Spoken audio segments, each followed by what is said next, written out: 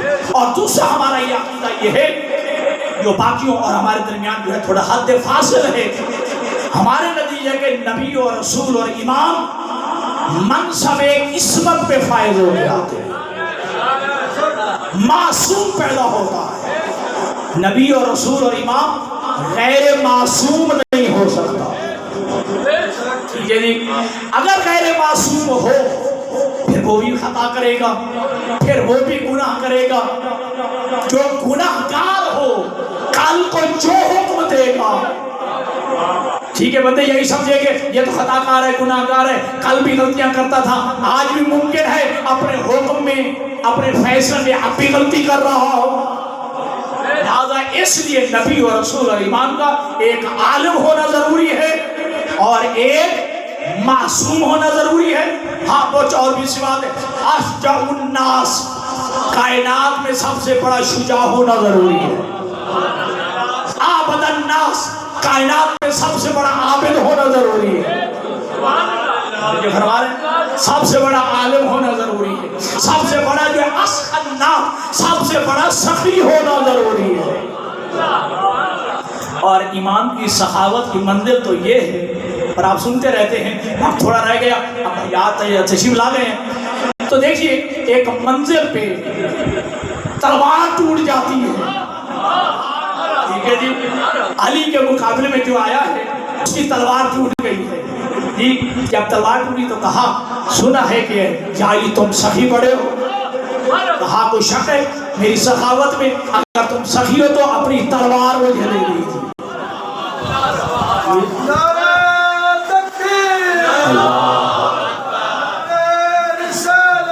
یا رسول اللہ,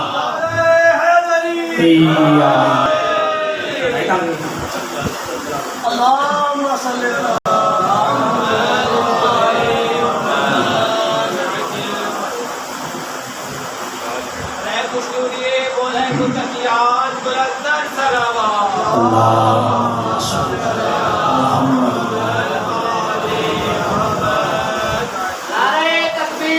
اللہ اکبر, یا رسول اللہ,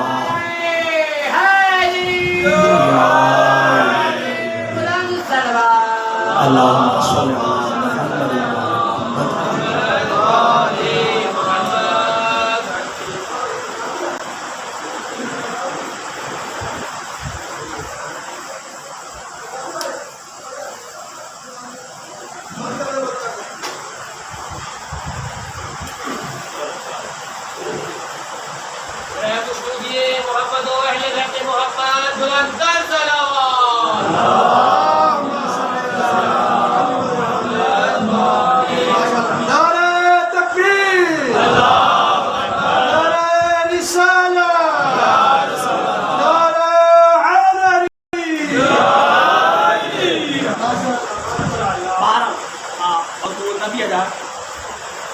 مولا کائنات علی ابن ابی طالب نے اپنی تلوار چلائی اور علی نے ایک جملہ کہا کہ علی کبھی تلوار کے بھروسے پہ نہیں لڑا.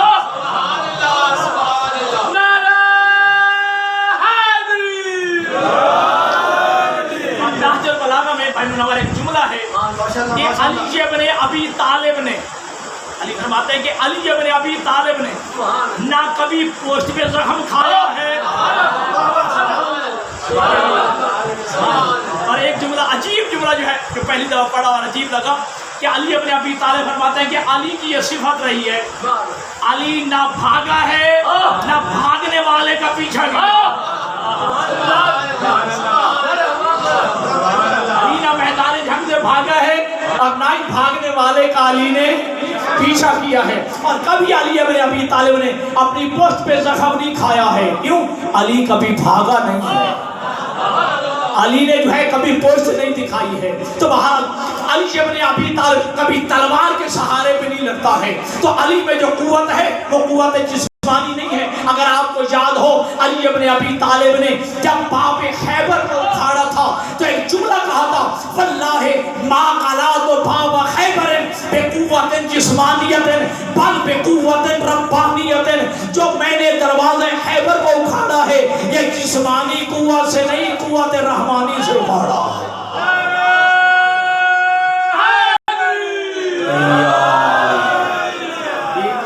بات کو سمجھ آ گئی کہ عالم کائنات میں سب سے بڑا ہوتا ہے، ساخی سب سے بڑا ہوتا ہے، یہ معصوم ہوتا ہے۔ اور میں تو کہا کرتا ہوں کیا کہنا ہے علم کا، کہ جن کی دان سے جو ہے علم کی خیرات ملتی ہو، میں نے جلدی میں جملہ کہہ دیا ہے، یا علم کی خیرات جن کے گھر سے ملتی ہو وہ کتنے بڑے عالم ہوں گے۔ 3 دن کا علی ہے، رسول کے ہاتھوں پہ ہے، 3 دن کا علی ہے اور رسول کے ہاتھوں پہ ہے۔ توجہ کیجئے گا، اور اللہ کے نبی نے جملہ کہا تھا، وہ ساری تفصیل آپ کے ذہنوں میں 13 رجب کو آپ جو ہے سنتے ہیں علماء سے ذاکرین سے ایک جملہ کہ اللہ کے نبی نے کہا کہ یا علی تو نے کچھ کھایا پیا نہیں ہے، ٹھیک ہے جی۔ تو روایت کے الفاظ یہی ہیں کہ جی میں آپ سے غذا لینا چاہتا ہوں۔ اللہ کے نبی اپنی زبان اطہر، اپنی لسان اطہر جو ہے علی کے منہ میں دیتی ہے، علی نے چوسنا شروع کر دی ہے، اور کتاب کا نام ہے کشف الغمہ، اس میں لکھا ہے کہ صرف علی زبان رسالت نہیں چوس رہے تھے، وَعَز زبان مبارک دوادہ چشمے کشود شد، نبی کی زبان سے علم و حکمت کے 12 چشمے جاری ہو گئے۔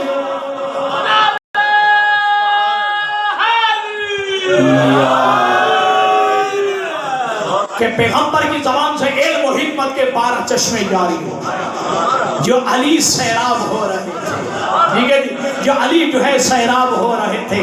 توجہ کیجئے گا کہ جب کہا کہ تم نے وہ آنکھ نہیں کھولی ہے، کہا میرا دل چاہتا تھا میری پہلی نگاہ جمال رسالت پر پڑے، جمال نبوت پر پڑے۔ اب جو نبی نے کہا سمجھا، اللہ کے نبی کہتا ہے یا علی ان خصاصتنی بالنظر وخصاصتہ بالعلم، اے علی اگر تو نے اپنی نظر کے لیے میرا انتخاب کیا ہے تو پھر اپنے علم کے لیے میں تیرا انتخاب کرتا ہوں۔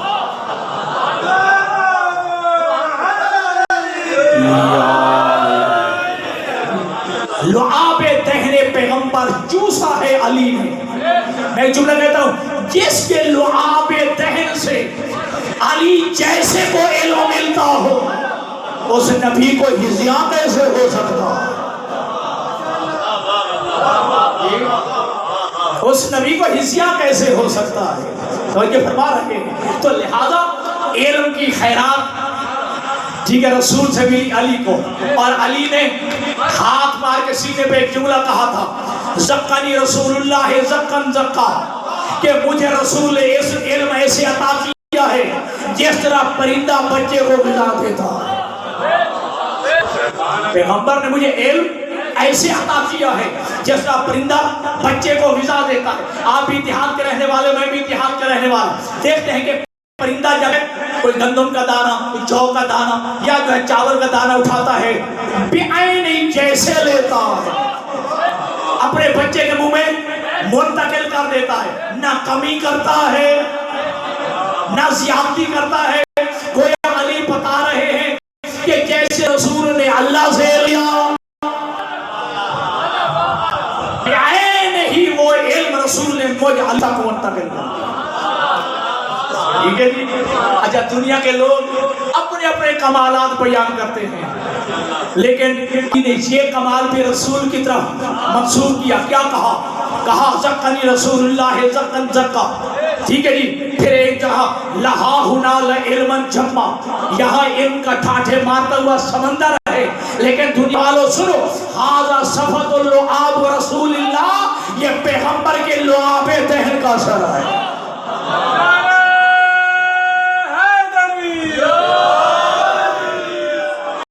یہ لعاب دہن پیغمبر کا، ٹھیک ہے جی۔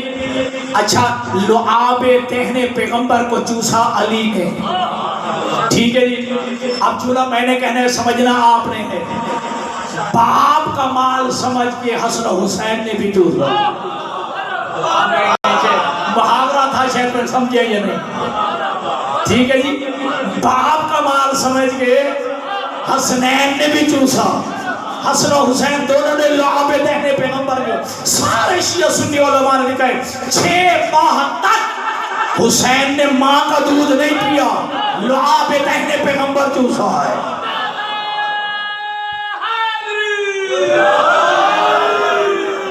تو یہ وہ گھرانہ ہے جس علم کی خیرات تقسیم ہوتی ہے۔ حضرت امام علی نقی علیہ السلام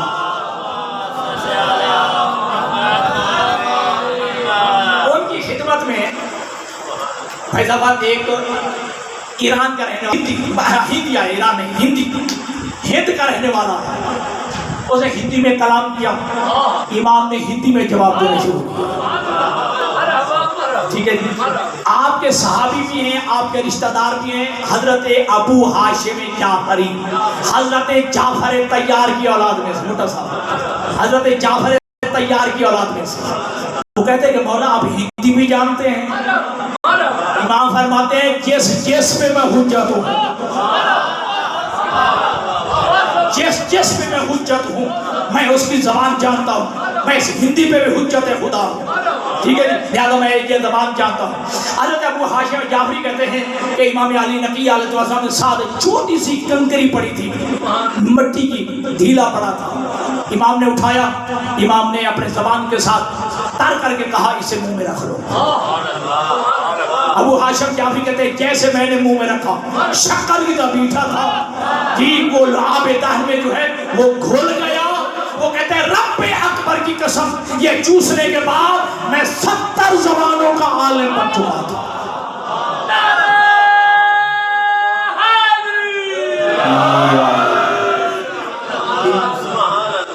میں 70 زبانوں کا عالم بن چکا تھا، اور یہی سلسلہ چلا ہے۔ جس طرح علم میں برابر، علم میں برابر، سخاوت میں برابر، شجاعت میں برابر، میں کئی دفعہ کروں، لیکن بعض صفات بعض ائمہ سے زیادہ وارد ہوئی، وہ ان کے ساتھ خاص ہو گئے۔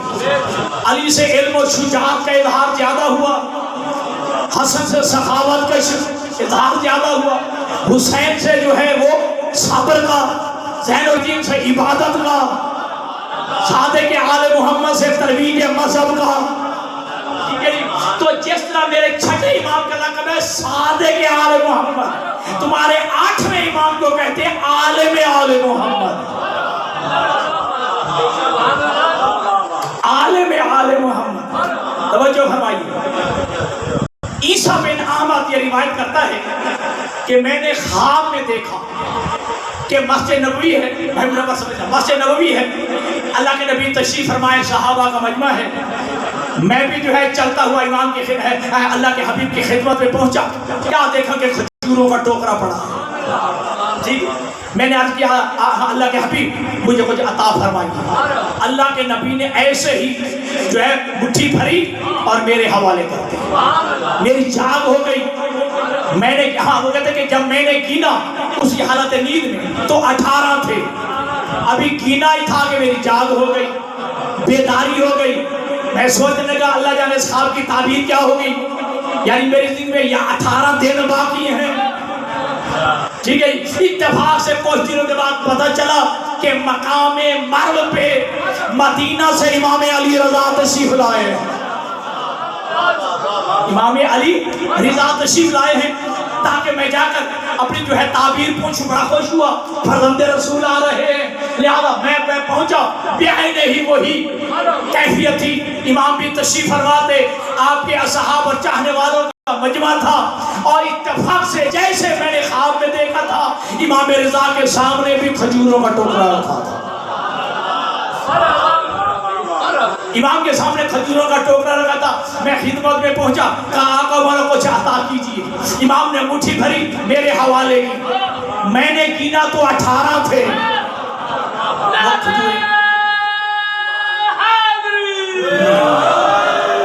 وہ کھجورے اور خرمے گنے تو 18 تھے۔ میں نے کہا مولا کچھ اور دیجیے، مولا کچھ اور دیجیے۔ امام رضا فرماتے ہیں اگر میرے نانا نے دیے ہوتے، اگر میرے نانا نے دیے ہوتے تو میں بھی عطا کرتا۔ تو بات عزیزان گرامی ایک امام رضا علیہ السلام کی بات سنیے اور آپ کی دعوت تمام کروں. مدینہ سے تشریف لائے جب ان کو بلایا گیا خراسان، اور خراسان کا اس وقت دارالحکومت مقام مر میم رے و مر. جب امام کی سواری نیشا پر پہنچی لاکھوں کا مجمع روایت میں ہے، لاکھوں کا مجمع امام کی سواری کے ساتھ چل رہا اور شوق دیدار میں بھٹا تھا. بھائی شوق دیدار میں لوگ رو رہے تھے، گریہ کر رہے تھے کہ رسول کے بعد اب ہمیں زیارت نصیب ہوگی فرزند رسول. ٹھیک ہے جی، کیونکہ خراسان میں ایران میں کوئی نبی تو آیا نہیں، کوئی امام بھی نہیں آیا، جو فرما رہے ہیں جی. تو لہذا فرزند رسول کی زیارت ہوگی. شوق دیدار میں، شوق زیارت میں لوگ جو ہے ساتھ سواری کے چل رہے تھے. گریہ بکا کی آوازیں تھی، گریہ کی آوازیں تھی، حتیٰ کہ روایت میں ہے کہ لوگوں کے جوتوں کے تسمے ٹوٹ گئے. بڑھ بڑھ کے چاہتے تھے کہ امام کی زیارت ہو، امام کی زیارت ہو. امام کی سواری گزر رہی ہے. روایت کہتی ہے 40,000 قلم ہاتھ میں لیے ہوئے لوگ موجود تھے. 40,000 لوگ ہاتھوں میں قلم لیے ہوئے تھے. اور جو الگ الگ تھے وہ جو جماعت تھی، باقاعدہ جماعت موجود تھی، ہاتھ میں جو ہے قلم دوان تھا اور تقاضا کر رہے تھے اے فرزند رسول اپنے نانا کی کوئی حدیث سنائیے، اے فرزند رسول اپنے نانا کی کوئی حدیث سنائیے. امام نے جو ہے محمل میں سے پردہ ہٹایا، امام کی جو ہے زیارت بھی کی لوگوں نے، مرحبا کی آوازیں آ رہی ہیں. تو امام نے ایک جملہ کہا، سنو جو میں کہہ رہا ہوں، جو میں کہنے والا سمیت و ابی موسیٰ بن جعفر، یہ میں نے اپنے بابا موسیٰ جعفر سے سنا ہے. وہ ابی اور میرے بابا کہتے تھے کہ سمیت و ابی جعفر ابن محمد، میں نے اپنے بابا جعفر ابن محمد سے سنا ہے. وہ کہتے تھے سمیت و ابی محمد ابن علی، میں نے اپنے بابا حضرت امام محمد باقر سے سنا ہے. محمد باقر فرماتے سمیت و ابی علی ابن الحسین، علی ابن حسین، علی ابن عرفان کہتے ہیں میں نے اپنے جو ہے اپنے والد جناب امام حسین سے سنا ہے. امام حسین فرماتے ہیں میں نے اپنے بابا علی ابن ابی طالب سے سنا ہے. علی ابن ابی طالب فرماتے ہیں میں نے پیغمبر خدا سے سنا ہے. اور پیغمبر فرماتے تھے میں نے جبرائیل سے سنا ہے. جبرائیل کہتے ہیں میں نے اللہ سے سنا ہے. یقول اللہ، اللہ فرماتا ہے کہ لا الہ الا اللہ حسنی فمن دخل حسنی آمن من عذابی. لا الہ الا اللہ میرا قلعہ ہے، جو میرے قلعے میں داخل ہو گیا وہ میرے امان سے عذاب سے بچ گیا. لا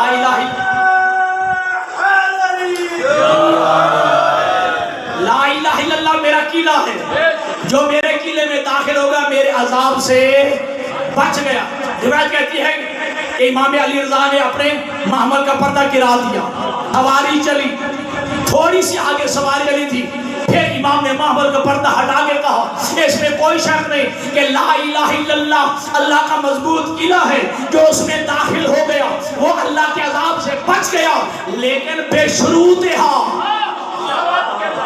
کچھ شرطوں کے ساتھ. وَأَنَا مِن شُرُوطِهَا، اور شرطوں میں سے ایک شرط میں علی رضا ہوں.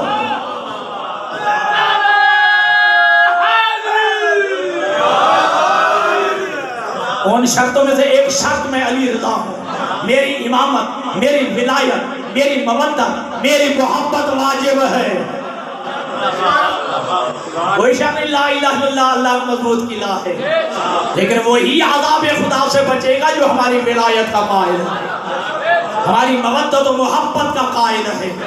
جی اچھا، روایت کا الفاظ یہ ہے کہ اس میں اچھا یہ واحد حدیث ہے بٹا صاحب جس میں ایک راوی بھی غیر معصوم نہیں ہے. آپ جملہ سمجھا یا نہیں؟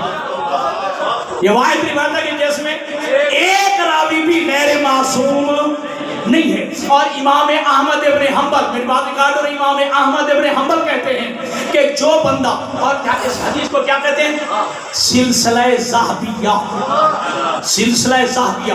ذہب کہتے ہیں عربی میں سونے کو، یہ ذہب کہتے ہیں سونے کو. سلسلہ، جیسا کہ کڑی پہلی ہوتی ہے، کڑی کی دو کڑی ہوتی جو آپس میں جڑتی ہیں، عربی میں اس کڑی کو سلسلہ، کئی کڑیاں مل جائے اس کو کہتے ہیں سلاسل، ٹھیک ہے جی، سلسلہ ذہبیہ، سونے کی کڑیاں،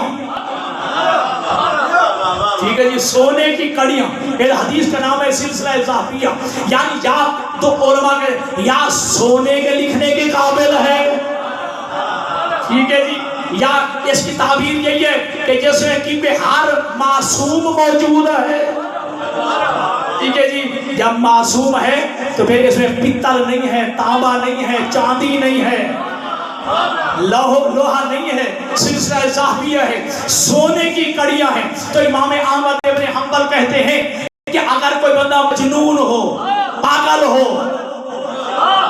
ٹھیک ہے جی، مجنون ہو، پاگل ہو، دیوانہ ہو، اگر یہ حدیث ساری پڑھ کے اس کے اوپر دم کر دی جائے تو لا افاق جنونہ، اس کا پاگل پن ختم ہو جائے،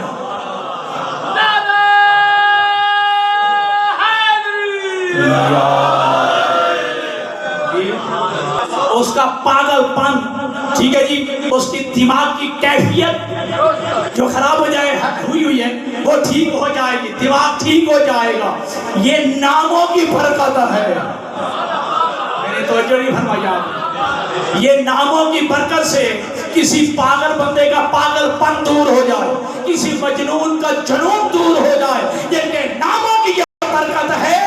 اس کے جد اعلیٰ پیغمبر کے ذہن میں خلل کیسے آ گیا؟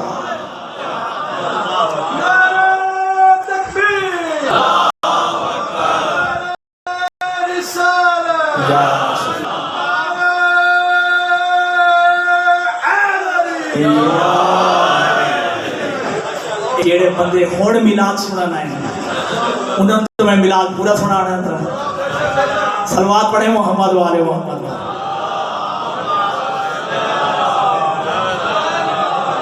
اور ہمارا عقیدہ ہے، میں تو میرے بات کیے پریشان نہ ہو جانا، ہمارا عقیدہ ہے کہ امام جو ہے عالمون بلغات الدنیا، پوری کائنات کی زبانوں کا عالم ہوتا ہے، جاننے والا ہوتا ہے امام۔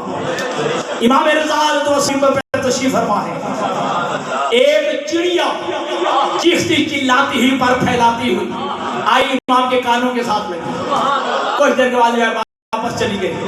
امام جو ہے وہ پوچھتے ہیں کہ آقا مولا یہ چڑیا آئی ہے اور آپ کے کانوں کے ساتھ لگی اور واپس چلے گئی، کہا کہ یہ چڑیا کہہ رہی تھی کہ آقا مولا میرا جو گھونسلہ ہے اس میں میرے بچے ہیں اور ایک سانپ کھانے کے لیے آ رہا ہے، جی آپ میری مدد کو آئیے، ٹھیک ہے جی، میں نے ایک جملہ کہا ہے جا تو اللہ کی امان میں ہے، وہ جو ہے سانپ تجھے نقصان نہیں پہنچائے گا۔ اس طرح اگر آپ کا امام کے ناموں میں سے ایک لقب ہے ضامن آہو، ایسا بھائی آپ ضامن آہو، فارسی میں آہو کہتے ہیں ہرن کو، ٹھیک ہے جی، امام ضامن بھی اسی لیے باندھا جاتا ہے، جب سفر میں جاتے ہیں ٹھیک ہے امام ضامن باندھے، یہ تو امام رضا کی ضمانت میں ہوتے ہیں، تو ضامن آہو، ٹھیک ہے جی، وہ ایک جو ہے ہرن جو ہے وہ دوڑتی ہوئی آئی ہے اور آگے یہی کہا ہے کہ آقا مولا ایک شکاری جو ہے میرے بچوں کو شکار کرنا چاہتا ہے، امام نے دی ہے، امام نے ضمانت دی، ضامن آہو قرار پائے میرے امام، ٹھیک ہے جی، بس آخری جملہ اور آپ کی زحمت تمام کروں، امام تشریف فرمائے، ایک شیر دھاڑتا چنگھاڑتا ہوا آیا، اس انداز میں کہ شاید سب کو چیر پھاڑ کے کھا جائے، ٹھیک ہے، سب کو چیر پھاڑ کے کھا جائے گا، سب لوگ ڈرے سہمے، امام نے کہا نہیں مطمئن ہو جاؤ، کچھ بھی نہیں کہے، ٹھیک ہے جی، وہ ایک طرف جو ہے ہو گئے، لیکن جیسے شیر آئے جیسا انداز آ رہا تھا لگتا تھا سب کو کھا جائے گا، لیکن جیسے پہنچا امام کے قدموں میں سر رکھا،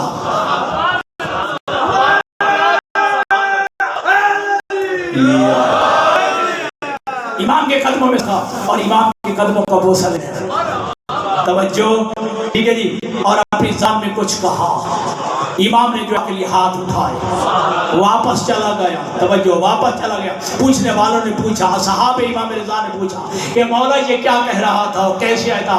کہا یہ کہہ رہا ہے کہ میری بیوی کو درد ذہن ہے۔ یہ بچے کی ولادت کے وقت جی جو درد ذہن کہتے ہیں، میری جو ہے بیوی اس عالم میں ہے، دعا کیجئے، لہذا میں حجت خدا ہوں، میں نے دعا کی ہے، اس کی مشکل حل ہو گئی، اس کی مشکل آسان ہو گئی ہے۔ یہ واقعہ امام موسیٰ کاظم کا بھی ملتا ہے، یہی واقعہ امام علی رضا کا بھی ملتا ہے کہ مامون نے کہا اگر تم حجت خدا ہو تو سامنے قالین پہ جو شیر کی تصویر بنی ہے، جو قالین پہ شیر کی تصویر بنی ہے، یہ شیر بن جائے۔ روایت کا الفاظ ہے کہ امام نے کہا، ایک روایت میں کہ نہیں، امام نے بس اشارہ کیا، کون اصدر شیر بن جا، شیر ہو جا۔ اب قالین پہ دھاگے تھے نا، دھاگوں کا بنا ہوا تھا، ٹھیک ہے جی، اب دھاگوں کا شیر بنا، شیر جو ہے بن کے آیا، جتنے موذی تھے جی سب کو کھا گیا۔ اب پڑا ہے مامون کی طرف، فوراً جو ہے اس نے معافی مانگی ہے، پھر کہا واپس پلٹ جاؤ، واپس پلٹ جاؤ۔ امام نے حکم دیا، پھر قالین پہ تصویر بن گئی شیر کی۔ اب مامون کہتا ہے جو میرے اس نے کھائے ہیں اسے کہو واپس کر دے۔ بچوں امام فرماتے ہیں اگر جناب موسیٰ کے التہا نے واپس کیے تھے،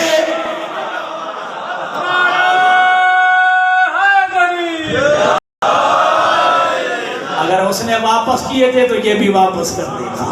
دعائے کہ خدا بند متعال ہمیں صحیح معنی میں سیرت امام پہ عمل پیرا ہونے کی توفیق عطا فرمائے۔ فضائل ائمہ بالخصوص چونکہ آج جشن کا میلاد تھا امام کا، اللہ تبارک و تعالیٰ امام کے صدقے میں ہمیں امام کی زیارت نصیب فرمائے۔ اور اللہ کے حبیب کا جملہ ہے کہ جو طوس میں جا کر میرے غریب الغربا میرے بیٹے کی زیارت کرے گا واجبت لہ الجنہ، اس پہ جنت واجب ہے۔ تو اللہ میں زیارت امام نصیب فرمائے۔ وآخر دعوانا الحمدللہ رب العالمین۔ اب آپ کے سامنے آپ کی جانی پہچانی شخصیت، آپ ان کے چہرے سے آشنا اور کئی دفعہ ہمارے ہاں تشریف لا چکے ہیں، برادر معظم مد اہل بیت جناب عابد حسین بھٹا صاحب، وہ تشریف لاتے ہیں بلا تاخیر و توقف، اور حوصلہ افزائی بھی کیجیے، جشن کا ماحول بنائیے، مل کے نعرہ تکبیر، نعرہ دیگر، نعرہ تکبیر۔